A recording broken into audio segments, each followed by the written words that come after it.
आश्रम के पुण्यार्जक हैं अरह सागर गुरु भक्त परिवार। एक कैदी 20 वर्ष की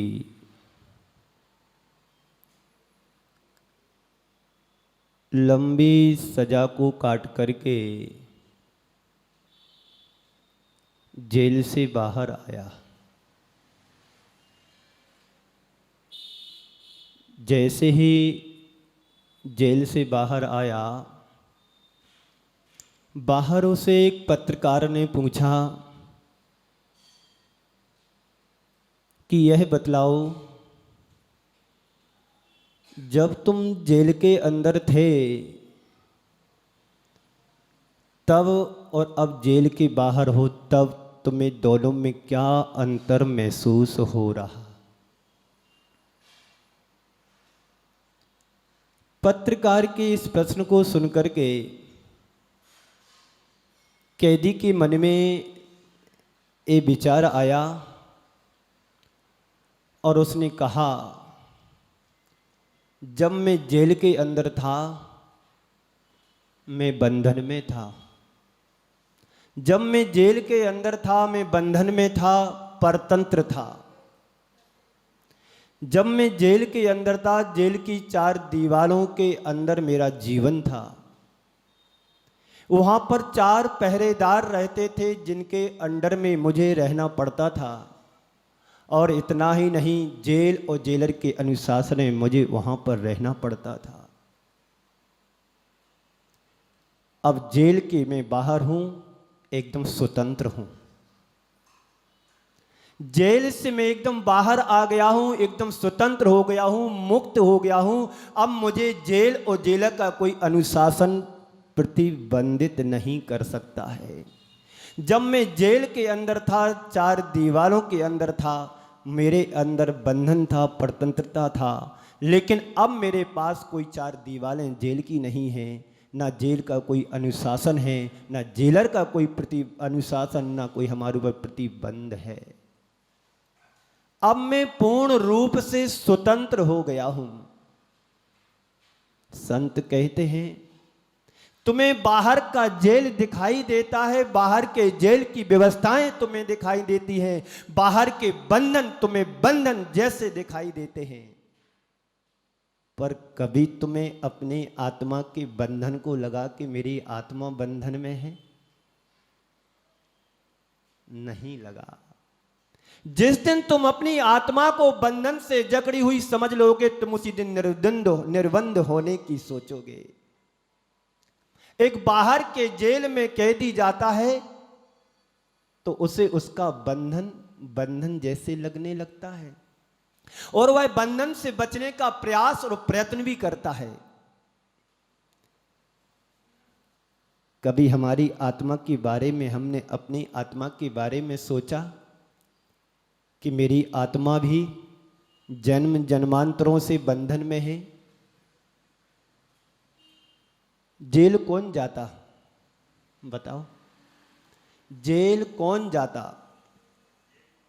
हाँ, जो अपराध करता है वही जेल जाता है। जो अपराध करता है वही जेल जाता है और जेल के कानून और दंड की व्यवस्था से उसे सजा भोगना पड़ती है। आप अपने जीवन से पूछो कि आपने जो अपराध किया है संसार में आकर के और आज भी अपराध कर रहे हैं। बाहर की सजा तुम्हें सजा जैसी दिखाई देती है, उसकी फीलिंग भी वैसी करते हो। कभी तुम्हें ऐसा लगा कि हमने कौन सा अपराध किया जो कि हमें मनुष्य पर्याय मिली और सजा भोग भी रहे हैं? संसार भी तो एक कारागृह है। इस संसार के दुख भी तुम्हें दुख जैसे नहीं लग रहे हैं।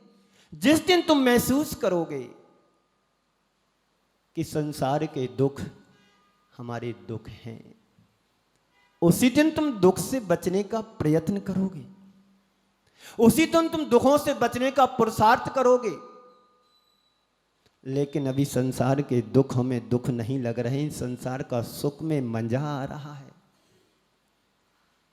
संसार का सुख सुखाभास है। इस सुख से तुम्हें कभी शांति मिलने वाली नहीं है।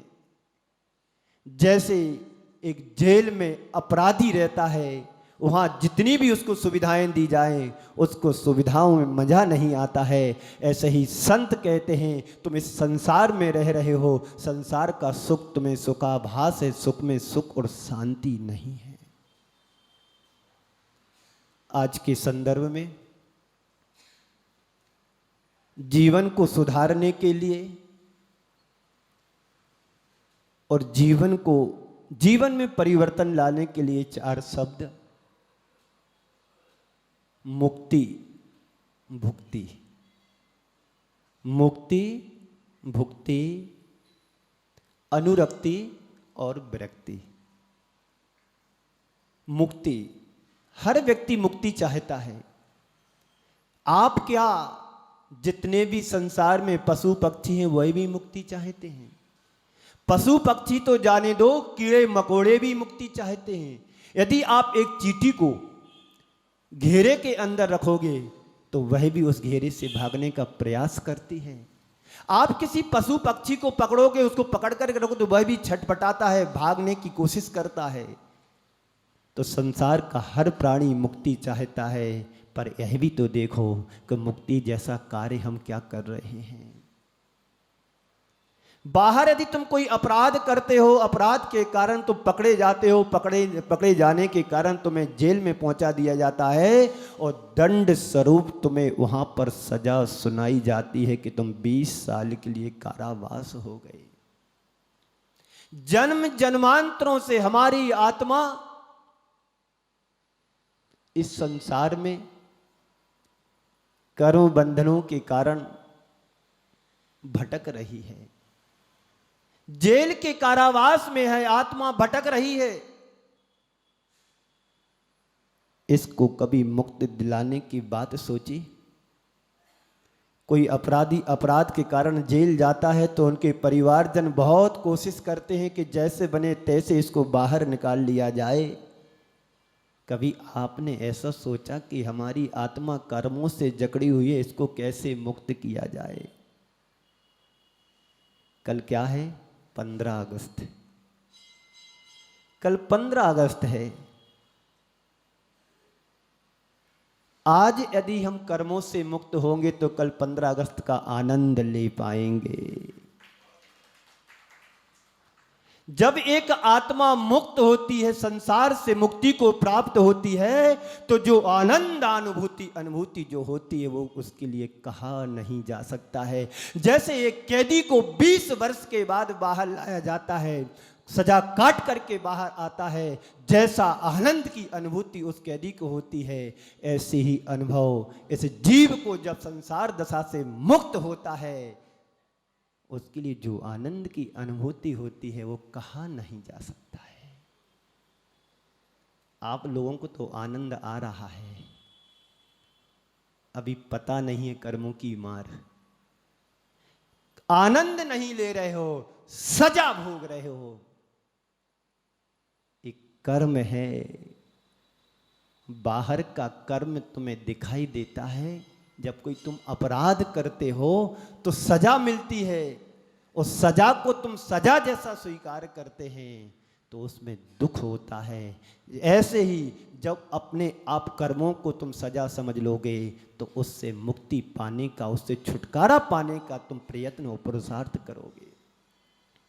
एक व्यक्ति है, उसको धूप में खड़ा कर दिया जाए और यदि धूप जैसी ना लगे तो क्या धूप से बचने का प्रयास करेगा? कभी नहीं करेगा। जो व्यक्ति धूप से बचना चाहता है, धूप की तपन और उलझन से बचना चाहता है, तो वह छाया की ओर भागता है। ऐसे ही संत कहते हैं, तुम्हें जब संसार के दुख और बंधन जैसे लगे तो तुम निर्बंध होने के लिए भागोगे, प्रयास और प्रयत्न करोगे।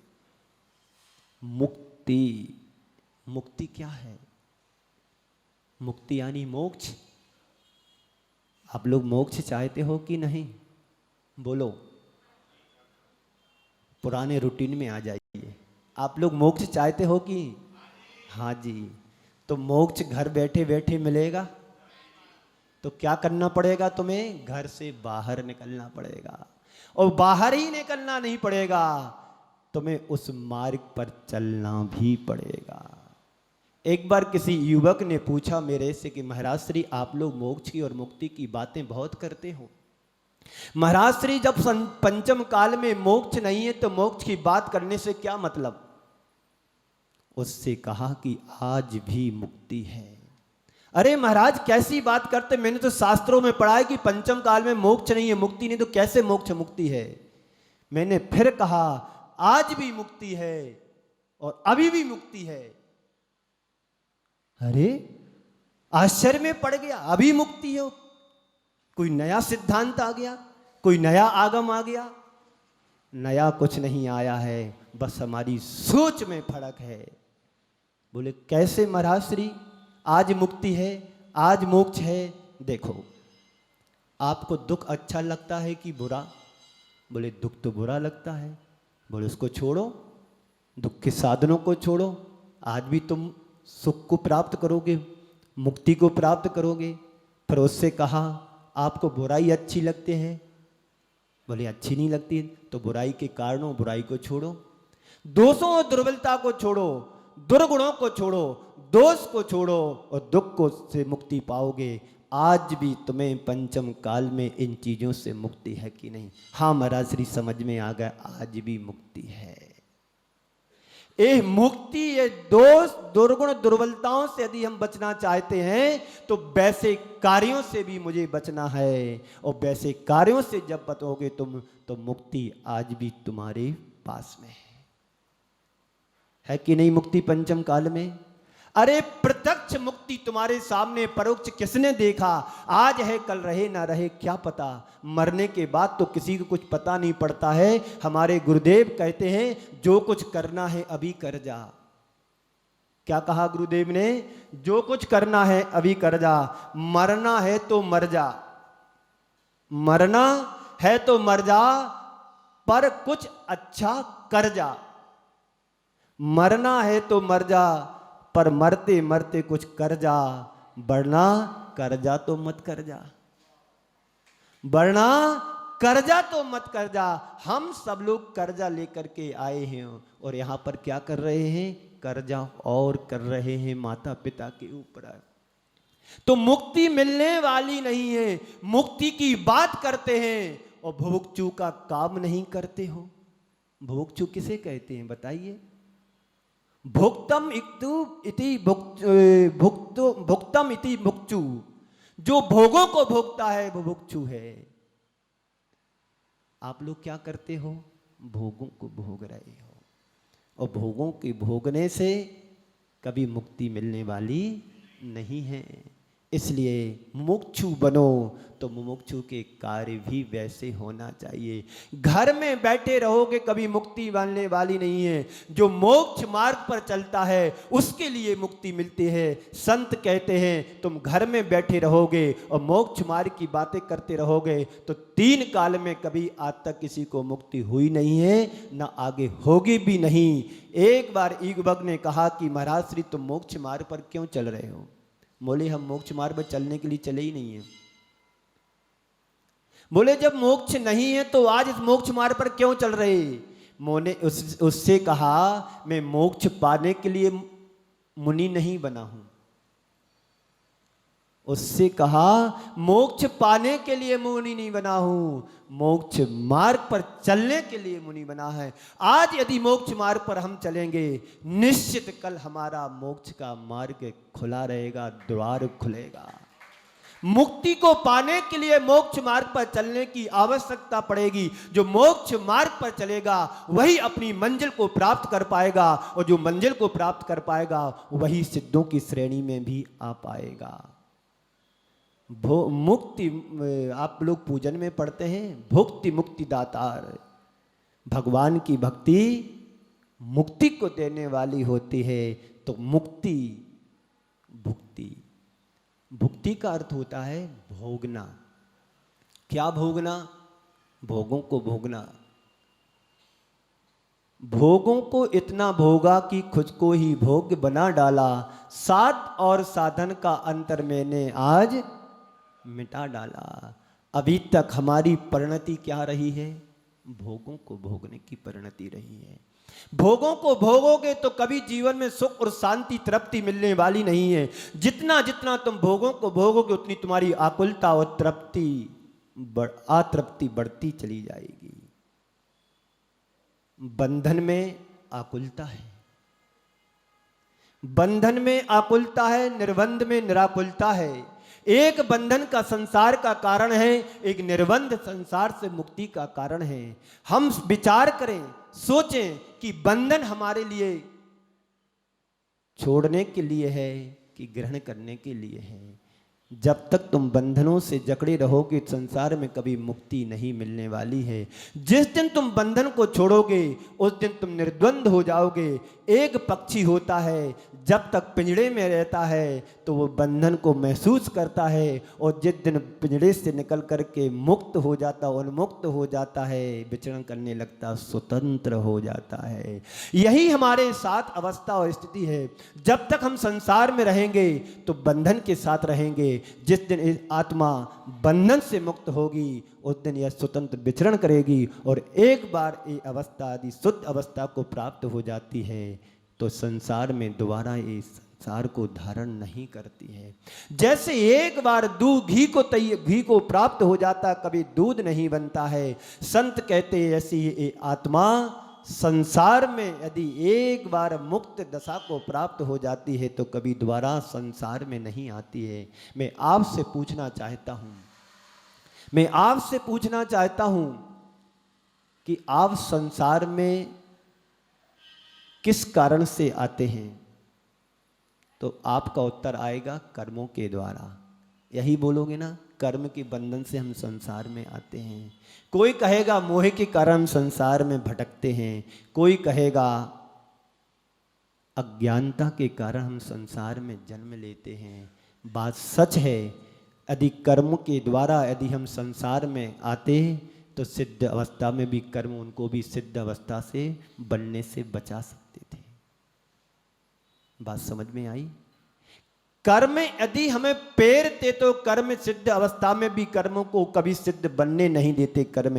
इसलिए बात सच नहीं है। यदि हमारा कर्म का बंधन होता है तो मोह और अज्ञानता के कारण होता है।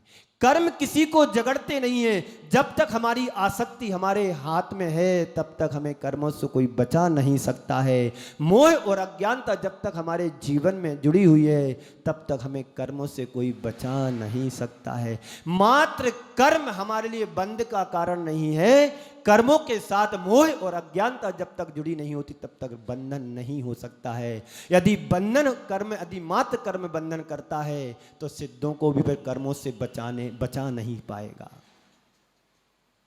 कर्म का बंधन तब होता है जब हमारा राग जुड़ता है, जब मोह जुड़ता है, जब हमारी अज्ञानता जुड़ती है। इन तीनों से प्रेरित होकर के कर्म हमारी आत्मा से चिपक जाते हैं, और जब चिपक जाते हैं तो कर्म के रूप में परिणत हो जाते हैं, बंध को प्राप्त हो जाते हैं। वैसे तो संसार में पुद्गल परमाणु तो असंख्यात अनंत भरे पड़े हैं। एक एक सुई की नोक पर अनंत परमाणु पुद्गल स्कंद पड़े हुए हैं, लेकिन किसी को पकड़े हुए नहीं।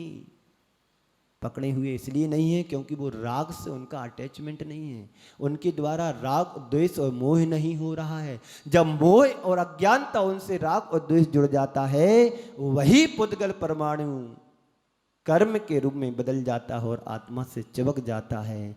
ये राग द्वेष से ऊपर उठने का नाम ही मुक्त है। भुक्ति भोगों से अपने आप को बचाएं। तीसरा है अनुरक्ति। अनुरक्ति का मतलब क्या होता है? भोगों के प्रति अनुरक्ति होती है, खाने पीने के प्रति अनुरक्ति होती है, पहनने ओढ़ने के प्रति हमारी अनुरक्ति होती है, अच्छे अच्छे सीन और पिक्चर देखने के प्रति हमारी अनुरक्ति होती है। पर संत कहते हैं ये तो तुमने जन्म जन्मांतरों में किया है, पर एक बार तुम्हारा अनुरक्त विरक्ति से जुड़ जाएगा, तुम्हारा निहाल हो जाएगा। इस कार्यक्रम के पुण्यार्चक थे अरह सागर गुरु भक्त परिवार।